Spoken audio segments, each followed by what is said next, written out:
What's up guys, and welcome to COD for Noobs, the channel where I teach noobs how to play Modern Warfare 3. Today, controls. If you've played video games for some time, I'd imagine you're familiar with the layout of your controller, Xbox 360 or PS3. For this guide, I'll be explaining the Xbox 360 controller layout with visuals to help, but I'll also be substituting the subsequent PS3 buttons. Even if you think you know all the controls, still stick around in case you learn something. I'll be providing gameplay footage in order to help see what the buttons do. It'd be helpful if you could bring out your controller so you can have it in front of you and know what you're doing, or to pull up a picture so you know what buttons do what and where the buttons are located. Are you ready? Let's go. Hey guys, what is up? So this is going to be the basic controls. Have your controller in front of you because you will be kind of confused.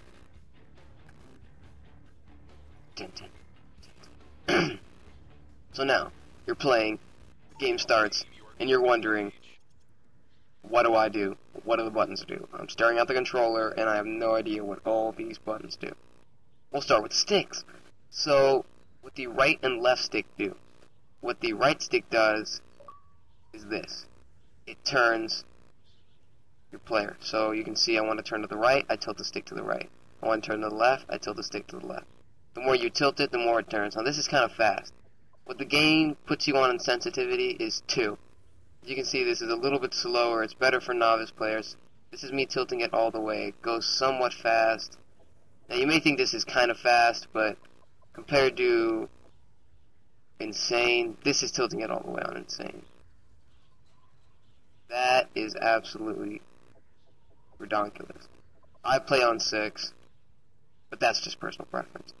Now, so this basically just turns, tilting up, tilts up, down is down. This helps you aim and also just move in general. Now to actually move forward, you use the left stick. So pushing the left stick up, you move forward. Back, you move back. Left, you strafe left and right. Notice I don't stop looking at this tank. I look in the same direction, I'm just moving left and right. If you want to actually turn toward, let's say, my right, and go toward the right, you turn and you move. Turn, move, turn, move, turn, move, turn, move, turn, move. That's basically what it is. Now, next with the buttons. A or X on the PS3, the green button on the Xbox. On the PS3 it has an X in the middle of it. Basically it's jump. That's all it is, jump. And if you're next to things like this where it says press A to or press X to jump, you can just go over it. Now the next button is X or square on the PS3. I'm going in the clockwise motion, so to the left on the buttons is X or square on the PS3.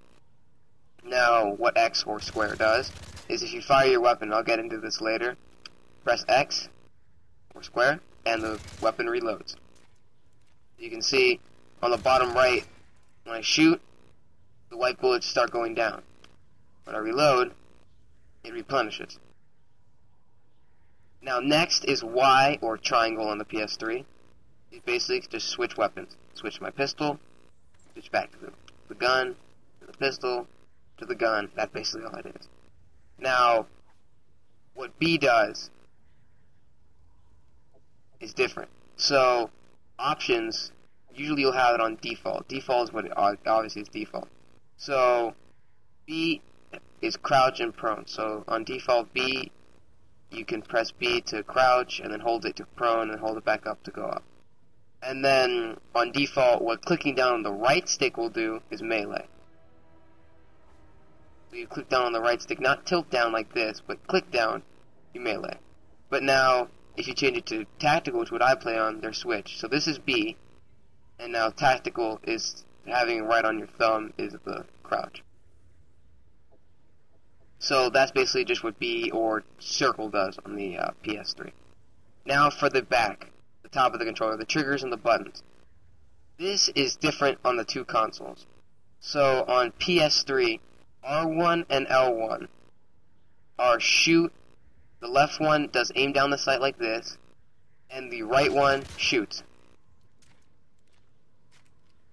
On Xbox, the LB or RB, which is basically L1 and R1 on PS3, use your equipment, your tactical equipment, and your lethal equipment. Now on PS3, L2 and R2 do this. So basically, L1 and R1 on the PS3 do what the Xbox 3 does. So L1 and R1 shoot and aim down the sight and shoot, and L2 and R2 store your tactical equipment and regular equipment. On Xbox, that's what the two buttons do. So just know what your controller does. I know that was kind of confusing, but basically, if you know that L1 and R1 on PS3 shoot, you know the other two buttons use your equipment. And Xbox, if you know the back two triggers aim down the sight and shoot, you know that they do this. So using the L button, whatever, aiming down the sight is better than just hip fire. So if you fire in normal, your bullets just kind of go everywhere. You can see the spread's kind of weird. But if you aim down the sight, if you hold, you have to hold it down and keep it held down.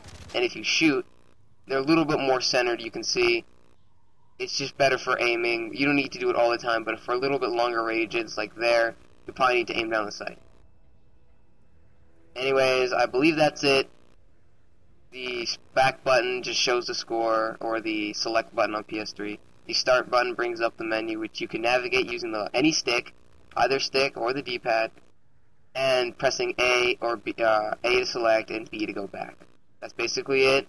That's the controls for the Xbox or PS3 on Call of Duty. Comment for any questions. I'll be happy to answer them. Thank you for watching, and next time we'll be talking about what you see on your screen, the HUD, or the heads-up display, the mini-map on the left, the little bullets thing on the right, the score, everything. So thank you for watching. My name is QuickLikeMessi10, because that is my gamer tag right there, and I will see you guys next time. Goodbye.